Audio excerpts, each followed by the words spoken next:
द्वादश ज्योतिर्लिंग की इस आध्यात्मिक यात्रा में आप सबका स्वागत है। चलिए, आज हम भारत के 12 सबसे पवित्र शिव मंदिरों की सैर करते हैं और जानते हैं उनके पीछे छिपी कुछ अद्भुत कहानियों को। तो मन में सवाल उठता है ना कि शिव के ये 12 प्रकाश स्तंभ आखिर हैं क्या? चलिए, मिलकर इस रहस्य से पर्दा उठाते हैं। इनकी कुल संख्या है 12। लेकिन ये सिर्फ 12 मंदिर नहीं है, ये तो पूरे भारतीय उपमहाद्वीप में फैले हुए आस्था के वो विशाल केंद्र हैं जहां करोड़ों लोगों की श्रद्धा बसती है। अच्छा, तो ये ज्योतिर्लिंग होता क्या है? असल में ये वो पवित्र स्थान है जहां भगवान शिव को प्रकाश के एक बहुत ही शक्तिशाली स्तंभ, एक फायरी कॉलम ऑफ लाइट के रूप में पूजा जाता है। ज्योति का मतलब हुआ प्रकाश और लिंग मतलब उनका प्रतीक, बिल्कुल सीधा सा मतलब है। अब बात करते हैं इनकी शुरुआत की कहानी की, और ये कहानी यकीन मानिए काफी नाटकीय है। चलिए देखते हैं कि कैसे एक कॉस्मिक क्राइसिस, एक ब्रह्मांडीय संकट ने पूजा के इस शक्तिशाली प्रतीक को जन्म दिया। तो कहानी हमें ले चलती है प्राचीन दारूवन में। कल्पना कीजिए, एक जंगल जहां ऋषियों का एक समाज रहता था। सबके सब पूर्ण अनुशासन और पुण्य के साथ अपना जीवन जी रहे थे, बिल्कुल शांत, बिल्कुल व्यवस्थित। लेकिन फिर उनके इस शांत जीवन में उथल-पुथल मच जाती है। एक रहस्यमय, कुछ विक्षिप्त सा दिखने वाला व्यक्ति वहां आ जाता है और उसका अजीबोगरीब व्यवहार उन तपस्वी ऋषियों के संयम की, उनके धैर्य की कड़ी परीक्षा लेता है। बात इतनी बढ़ जाती है कि परेशान होकर ऋषियों ने आखिरकार उस अजनबी को चुनौती दे डाली। उन्होंने उससे एक ही मांग की, तुम्हें अपना लिंग त्यागना होगा। और वो अजनबी, जो असल में कोई और नहीं, भेष बदले हुए खुद भगवान शिव थे, वो उनकी बात मान गए। उन्होंने अपना लिंग वहीं त्याग दिया और पलक झपकते ही अंतर्ध्यान हो गए। और इसके बाद जो हुआ वो विनाशकारी था।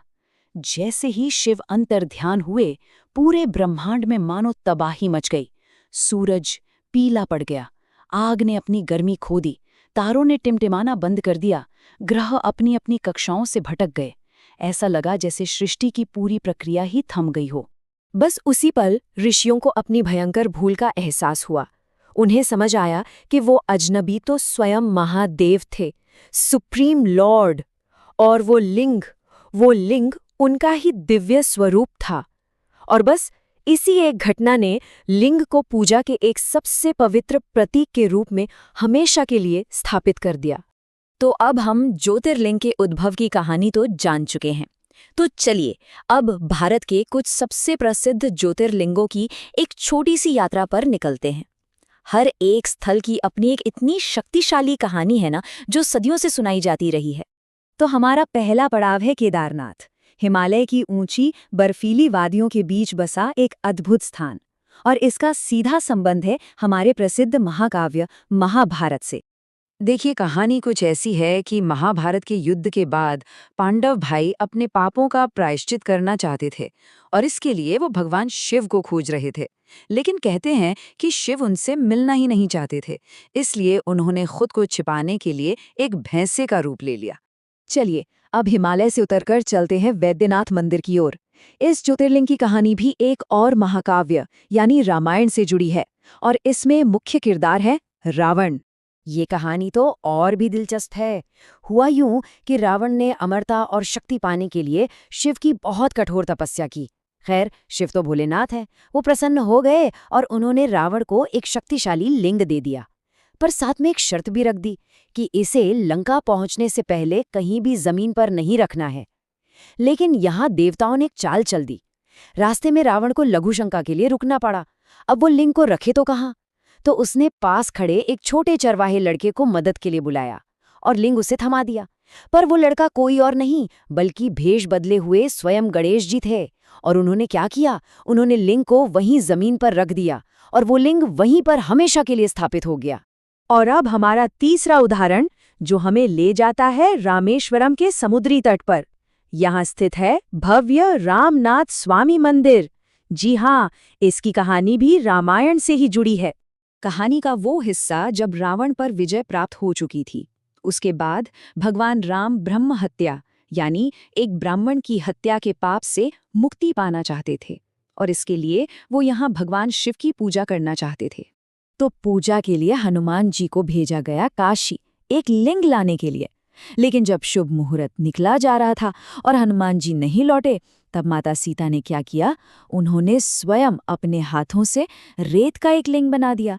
और श्रद्धा की शक्ति देखिए, वही रेत का लिंग वहां हमेशा के लिए स्थापित हो गया और आज भी पूजा जाता है। तो देखिए, कहाँ एक और केदारनाथ हिमालय की बर्फीली चोटियों में, और कहाँ दूसरी ओर रामेश्वरम समंदर के रेतीले तट पर। यही तो खूबसूरती है। ये ज्योतिर्लिंग भारत की विशाल भौगोलिक और सांस्कृतिक विविधता का जीता जागता प्रतीक हैं, जो पूरे देश को एक आस्था के सूत्र में पिरोते हैं। तो इन सब कहानियों से हमें क्या पता चलता है? आखिर इन सब का क्या मतलब है? मतलब ये है कि ये मंदिर सिर्फ अलग-अलग पूजा स्थल नहीं है, बल्कि ये मिलकर आस्था का एक बहुत ही पवित्र नेटवर्क बनाते हैं।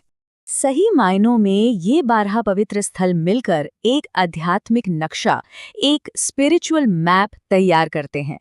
एक ऐसा नक्शा जो पूरे भारत की अलग-अलग संस्कृतियों और परंपराओं को एक साथ जोड़ता है।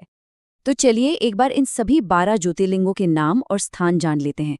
सोमनाथ गुजरात में, मल्लिकार्जुन आंध्र प्रदेश में, महाकालेश्वर उज्जैन में, ओंकारेश्वर मध्य प्रदेश में, केदारनाथ हिमालय में, भीमशंकर महाराष्ट्र में, काशी विश्वनाथ वाराणसी में, त्र्यंबकेश्वर नासिक में, वैद्यनाथ नागेश्वर, रामनाथ स्वामी रामेश्वरम में और घृष्णेश्वर महाराष्ट्र में। इनमें से हर एक की अपनी एक अलग, एक अनूठी कहानी है, और ये सभी कहानियां मिलकर पौराणिक कथाओं और आस्था का एक इतना विशाल और समृद्ध ताना बाना बुनती हैं जिसकी कोई मिसाल नहीं। सोचिए जरा, एक पूरे उपमहाद्वीप का इतिहास और आस्था इन पत्थरों में सिमटी हुई है। ये कहानियां हमें सोचने पर मजबूर करती हैं कि आखिर और कितनी ऐसी अनकही किंवदंतियां होंगी जो बस खोजे जाने की प्रतीक्षा कर रही हैं।